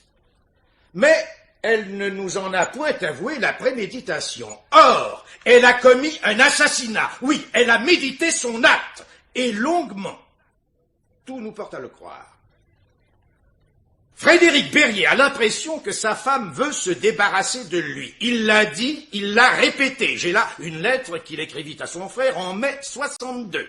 Je vous lis le passage où il exprime ses craintes. « Je suis certain, écrit-il, qu'Irène, tout au fond, m'en veut toujours. J'étais prêt à mener une existence sans histoire, mais elle m'exaspère. Alors tant pis. Au moins qu'elle soit jalouse pour quelque chose. Elle doit préparer en secret un moyen de se venger. » Ce n'est, messieurs, qu'un témoignage de plus. Donc j'imagine mal Frédéric Berrier, hanté par cette crainte et poussant sa femme à acheter une arme. Et même si cette crainte ne lui est venue qu'après l'achat du revolver décidé par lui, comme maître Giquel le suggérait, eh bien, que ne l'a-t-il caché ou jeté? Crainte de paraître avoir peur. Oh, allons. Entre la crainte d'être tué et celle de passer pour pusillanime, on choisit sans hésiter. La vérité, c'est que Frédéric Berrier n'a jamais proposé à sa femme d'acheter un revolver. Nous l'aurions peut-être entendu de la bouche même de l'accusé hier, sans l'intervention de son avocat. Intervention que je déplore à nouveau, maître. Permettez-moi de vous le faire remarquer, car enfin... Monsieur l'avocat général, puisque vous me prenez à partie, je vous réponds. Vous me reprochez une intervention parfaitement légitime. Je prends la cour à témoin que je n'ai pas fait autre chose que mon devoir de défenseur. Votre devoir de défenseur ne consiste pas à couper la parole à l'accusé afin de répondre à sa place dans le sens que vous souhaitez. L'embarras d'Irène Berrier exprimait assez son incertitude. Non, pas son incertitude, monsieur l'avocat général. Elle hésitait parce qu'elle avait conscience que vous ne la croiriez pas, et en cela elle ne se trompait pas. Il est en effet difficile de croire que son mari lui a fait acheter le revolver. Et s'il en est ainsi, j'aimerais en avoir la preuve. Quand vous affirmez la vérité, c'est que Frédéric Berrier n'a jamais proposé à sa femme d'acheter un revolver, j'aimerais aussi que vous le prouviez, monsieur l'avocat général. Et autrement qu'en tenant des propos blessants à mon égard, comme vous l'avez fait hier. Mais je n'ai pas tenu à votre égard des propos blessants, maître. Oui, messieurs, enfin... je vous en prie. L'incident est clos. Pardonnez-moi, monsieur le président. Je tenais à mettre les choses au point. Voilà qui est fait, maître. Monsieur l'avocat général, veuillez reprendre votre réquisitoire. Bien, monsieur le président. Je persiste à penser, messieurs, que cette visite préalable de la victime chez un armurier, parfaitement incontrôlable, n'a jamais eu lieu. Car aucun armurier, vous vous en souvenez, n'a vu Frédéric Berrier. La réalité est beaucoup plus simple. Irène Berrier vous proposait, vous, d'acheter une arme, sous prétexte de vous défendre contre d'éventuels cambrioleurs. Vous demandez une autorisation, vous l'obtenez, et faites l'acquisition du revolver reçu de votre mari. précisément pour ne pas lui donner l'éveil. Le revolver est placé dans le secrétaire. Il le sait. Il peut, lui aussi, s'en servir à l'occasion. Rien de suspect, apparemment, dans cette affaire. D'ailleurs, je veux bien le croire, le désir de l'utiliser à des fins de vengeance n'est peut-être encore que très vague dans votre esprit. Et puis, peu à peu, ce désir se précise, messieurs, au fur et à mesure que la tension devient plus aiguë entre l'accusé et son mari. Ce qui devait arriver est arrivé, dit-elle à l'ami chez qui elle se réfugie. Ce qui implique qu'elle a déjà envisagé cette exécution, ce qui signe, messieurs, la préméditation. Quant à sa fuite, qu'il était difficile d'admettre après un suicide, elle s'explique mieux après le crime. Et où se précipite d'abord la meurtrière? Chez Claude Granger. Il n'est sans doute pas son amant. Mais c'est de lui qu'elle espère tout secours. Et si elle l'avait trouvé chez lui, toute la face de cette affaire en eût peut-être été changée. Car à Claude Granger, tout de suite, sans avoir eu le temps de réfléchir, elle eût sans doute tout avoué. Quand vous vous êtes senti perdu hier, Irène Berrier, prise au piège de vos contradictions, ce sont les paroles de Claude Granger qui ont amené l'aveu sur vos lèvres. Parce que vous vous êtes senti acquitté par lui. Parce que vous attachez à l'estime de cet homme un immense prix. Vous avez enfin dit la vérité. Je mesure à cela toute la tendresse du sentiment que vous lui portez. Et rien ne prouve que vous ne souhaitiez pas, au fond de vous-même, vous débarrasser d'un mari maintenant détesté pour pouvoir enfin refaire votre vie avec votre cousin. Mais cet homme, qui pourtant s'attendait au pire, c'est certain, cet homme n'était pas chez lui, messieurs, ce dimanche-là. Désemparée, la meurtrière cherche un autre appui, l'ami près de qui elle retrouvera sa petite fille. Et c'est durant le trajet, durant ces haltes dans la campagne, que l'accusé entrevoit la possibilité d'échapper à la justice et bâtit son plan. Irène Berrier s'est fabriqué une vérité. Elle s'y est tenue aussi longtemps que possible, avec une obstination extraordinaire. Peut-être avait-elle fini par y croire. Messieurs, un acquittement prononcé par vous ce soir donnerait le champ libre à toutes les épouses mécontentes ou excédées. Ce serait trop facile vraiment de tuer et de venir se poser en victime. Vous le rejetterez, comme vous rejetterez le sursis. Expier ne veut pas dire seulement réparer, cela signifie aussi apaiser.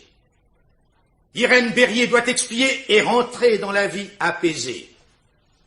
Aussi, je requiers de vous, messieurs de la Cour, messieurs les jurés, la condamnation à une peine de 5 ans de réclusion criminelle. Et en m'en tenant à ce minimum, je crois témoigner d'une particulière indulgence. Vous allez apprendre la responsabilité d'un jugement qui aura un grand retentissement, étant donné la publicité accordée à ce procès. Je vous fais entière confiance. À vous, qui vous êtes engagés par serment à juger suivant votre conscience et votre intime conviction. En homme propre et libre. Et je vous le rappelle, devant Dieu et devant les hommes. La parole est à monsieur l'avocat de la défense. Monsieur le Président, messieurs les conseillers, messieurs les jurés, Frédéric Berrier s'est suicidé. Certes, Irène Berrier, sa femme, a tiré sur lui 2 coups de revolver, elle l'a avoué. Cependant, Maître Boisguérin, vous avez dit de la victime, c'était un homme qui ne demandait qu'à vivre. En réalité, c'était un homme qui ne demandait qu'à mourir. Vous avez compris, monsieur l'avocat général, que je ne tenterai pas de noircir la victime. Mon désir est au contraire de l'expliquer. Voulez-vous vous reporter à la déposition du témoin, monsieur Jacques Le Breton, l'ami de Frédéric Berrier? Ce témoin nous a parlé d'un médecin, d'un psychothérapeute exactement, consulté par la victime au printemps 1962. Par M. Le Breton, j'ai pu avoir l'adresse de ce médecin, le docteur Jacques Thuillier. J'ai été reçu par lui ce matin, et messieurs, le secret professionnel ne pouvait tenir devant l'importance de l'affaire qui m'amenait auprès de lui. J'aurais prié la Cour de bien vouloir entendre le docteur Thuillier si celui-ci n'eût été en instance de départ pour Moscou. Un congrès de psychologie l'y appelle. En ce moment même, il vole vers la Russie. Mais il a bien voulu me faire parvenir une lettre. L'huissier me l'a remise tout à l'heure. Vous avez pu le voir au cours de votre réquisitoire, monsieur l'avocat général. Aussi, je vous prie de m'excuser de faire état de ce document si tardivement. Je regrette qu'il ne me soit pas arrivé plus tôt pour pouvoir vous le communiquer. Et moi aussi je le regrette, maître. Si cette lettre constitue une information véritablement intéressante, il est fâcheux que monsieur le président, monsieur l'avocat de la partie civile et moi-même, nous n'en ayons pas eu connaissance à temps. À l'impossible, monsieur l'avocat général, nul n'est tenu. Je déplore même que ce médecin, le docteur... quel est son nom? Le docteur Jacques Thuillier. Que le docteur Jacques Thuillier n'ait pu être entendu par la Cour à titre de témoin. La plus élémentaire courtoisie vous invitait à nous faire part au moins de cet élément nouveau, maître. Je déplore que vous ne l'ayez pas fait. Monsieur l'avocat général, vous avez pu entendre hier, comme toutes les personnes présentes au débat, le témoignage de monsieur Le Breton. Si son information donnée incidemment sur les rapports de la victime avec un médecin vous a paru secondaire, elle m'a semblé à moi d'un intérêt capital. Je n'ai empêché personne d'y attacher la même importance. Au moins auriez-vous pu nous informer de votre entretien avec le médecin? Pas avant de pouvoir produire cette lettre comme une preuve. Cette lettre que je vais vous lire maintenant si monsieur le président m'y autorise. Je regrette également de n'en avoir pas eu connaissance plus tôt, mais l'incident est clos. Voulez-vous nous lire les passages essentiels de cette lettre? Ensuite, vous la communiquerez à la Cour. Je vous remercie, monsieur le président. Voici ce qu'écrit le docteur Thuillier. Au début du mois d'avril 1962, incidemment, j'ai parlé avec M. Frédéric Berrier de la technique dite du rêve éveillé dirigé que j'applique régulièrement à certains de mes malades et qui est différente de la technique de la psychanalyse classique, plus rapide aussi. M. Berrier a manifesté aussitôt le désir d'en faire l'expérience par simple curiosité. En vérité, s'il refusait de passer pour quelqu'un qui a besoin de soins, il n'en sentait pas moins la nécessité de rétablir un équilibre compromis. De ce qu'il m'a confié, et surtout des 5 séances que nous avons faites ensemble, il ressort que Frédéric Berrier était un homme dominé par le goût de la mort, au point d'être habité depuis l'enfance par l'idée du suicide. Au cours de son ultime séance, les raisons de son comportement n'étaient pas encore apparues. Elles pouvaient aussi bien n'apparaître jamais. Il m'eût été possible de le guérir sans que le choc initial fût précisé. Il a fait une première tentative de suicide à l'âge de 8 ans dans le pensionnat où ses parents l'avaient placé comme interne. Une pendaison manquée à la crémone d'une fenêtre de dortoir. Nous ignorions cela totalement, messieurs, et je suis certain qu'Irène Berrier n'en a jamais eu connaissance. Puis, à 19 ans, à la suite d'un échec à un examen, il a fait une seconde tentative en s'entaillant, mais insuffisamment, les veines du poignet gauche. Ce que nous avons d'ailleurs appris par le témoin, Madame Quentin. De son aveu même, Frédéric Berrier manquait du courage nécessaire pour la réussite de ses desseins. Mais il ne se rendait pas compte, je puis l'affirmer, de ce que son désir de mourir pouvait avoir d'anormal. Il ne se rendait pas compte, messieurs. Je vous prie de vous en souvenir. Je poursuis. À l'âge de ses premières aventures, son désir de la mort et son désir de la femme se confondent. Son donjuanisme particulier s'explique plus par cette recherche de la mort que par la recherche de l'amour. Je serais parvenu très probablement à substituer à cette habitude morbide des réflexes bien adaptés qui auraient redonné à Frédéric Berrier un comportement tout à fait normal. Suivent des considérations d'ordre plus scientifique sur les procédés employés dans le rêve éveillé dirigé pour explorer l'inconscient des sujets. Messieurs, je vous fais passer cette lettre qui est, à mon sens, le document le plus précieux de cette affaire. Pardon. Non. Merci. Ainsi, nous voyons maintenant se dessiner dans sa vérité Frédéric Berrier.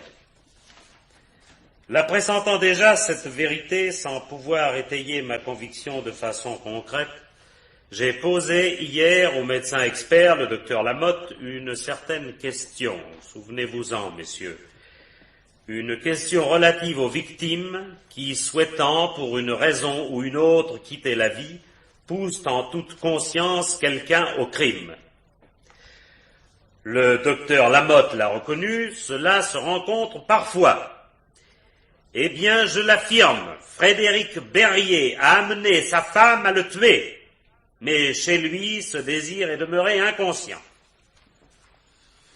Veuillez vous souvenir des dépositions de ses anciennes maîtresses, et particulièrement de celle de Florence Vanier que nous avons vue à cette barre.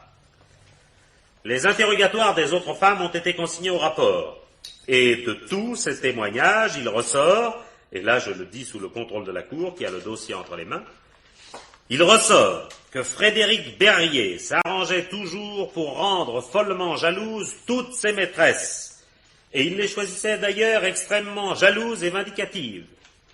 Question pour lui rituelle, il leur répétait « Que ferais-tu si je te trompais ?» pour s'entendre répondre « Je te tuerai ».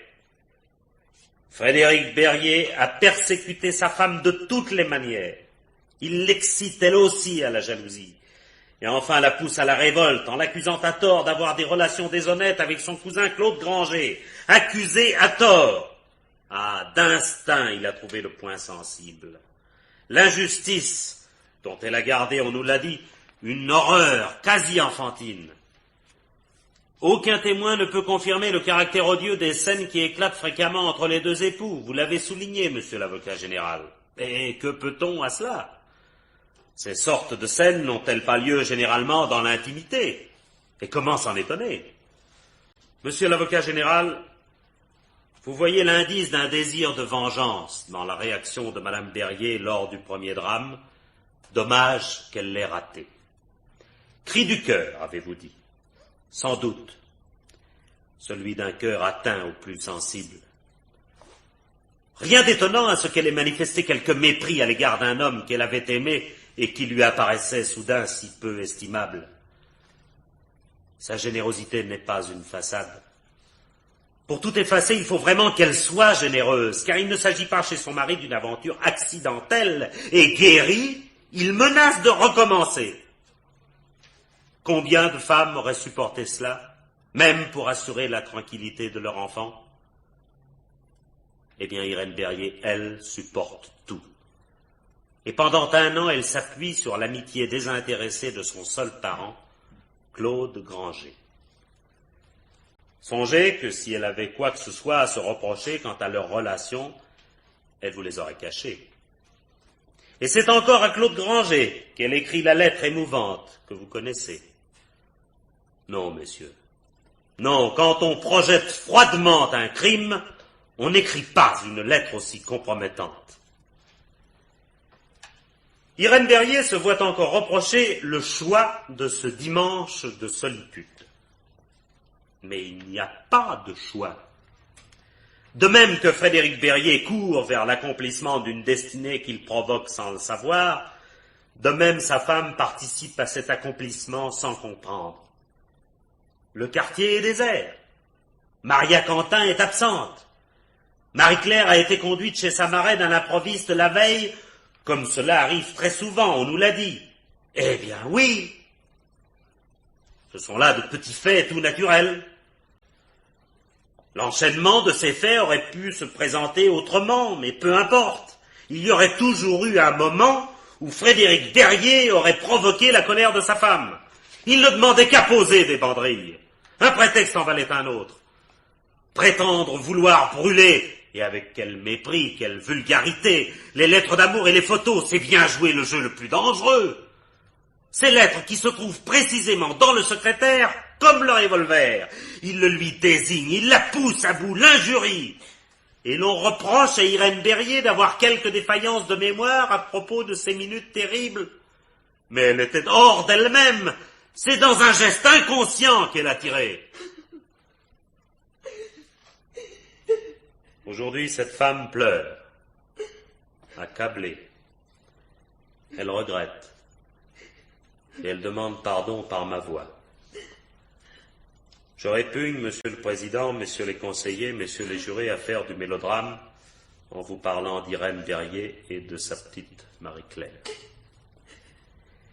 Vous me connaissez comme un ennemi des effets oratoires. L'opinion publique compare souvent une cour d'assises à un théâtre, en flétrissant le côté un peu spectaculaire, certes, de l'appareil judiciaire.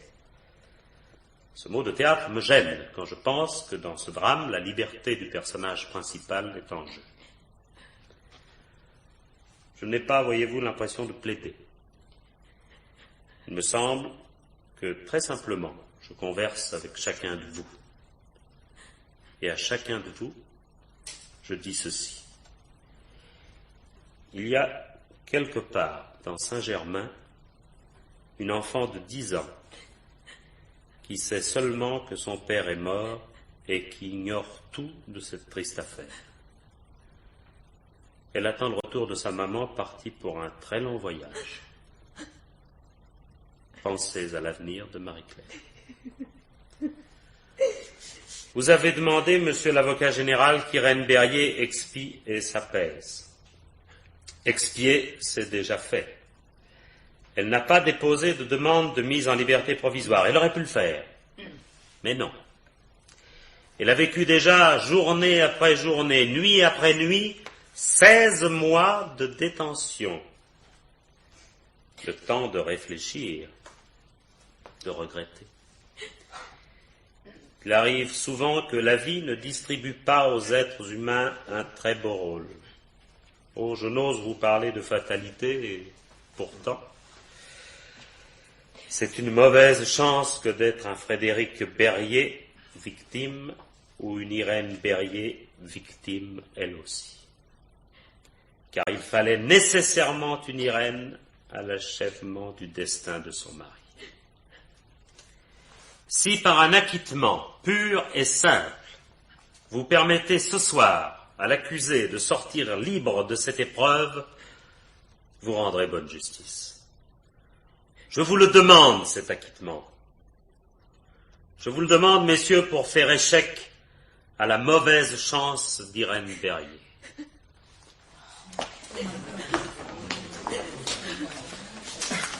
Accusé, levez-vous.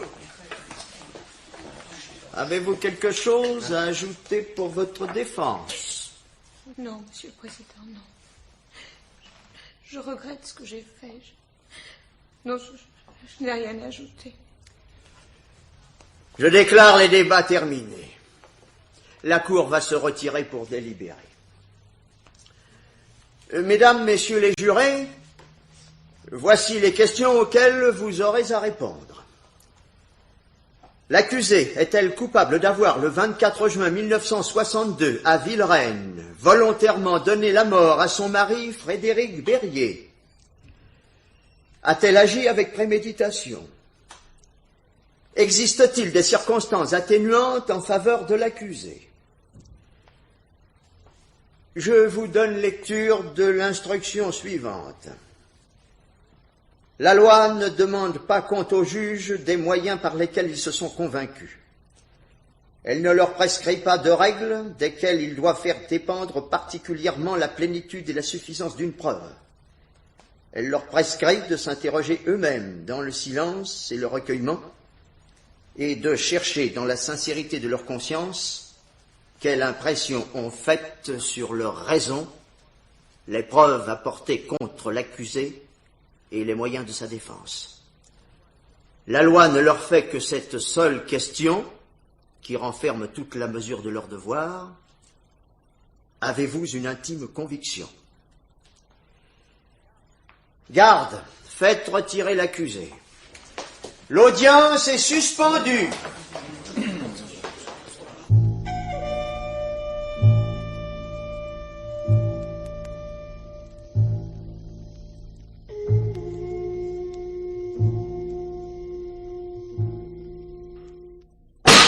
La Cour.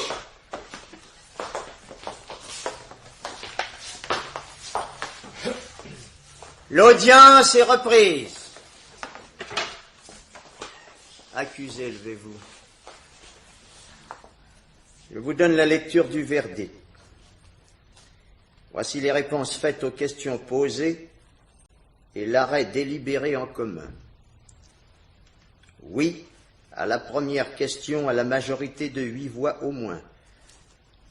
Non à la deuxième question. Oui à la troisième question. Vu les réponses et vu les articles 295, 304, 463 et 40 du Code pénal, la Cour d'assises condamne l'accusé Berrier Irène, née Lemoine, à la peine de 5 ans d'emprisonnement avec le bénéfice du sursis. Je vous rappelle ce qu'est le sursis. Si dans un délai de 5 ans, vous n'encourez aucune autre peine, vous ne ferez pas celle à laquelle vous venez d'être condamné. Condamné, madame. Je vous avertis que vous avez 5 jours francs pour vous pourvoir en cassation contre cet arrêt. Passé ce délai, vous n'y seriez plus recevable. La Cour va maintenant se retirer et revenir pour juger en tribunal civil sur les dommages-intérêts demandés par la partie civile.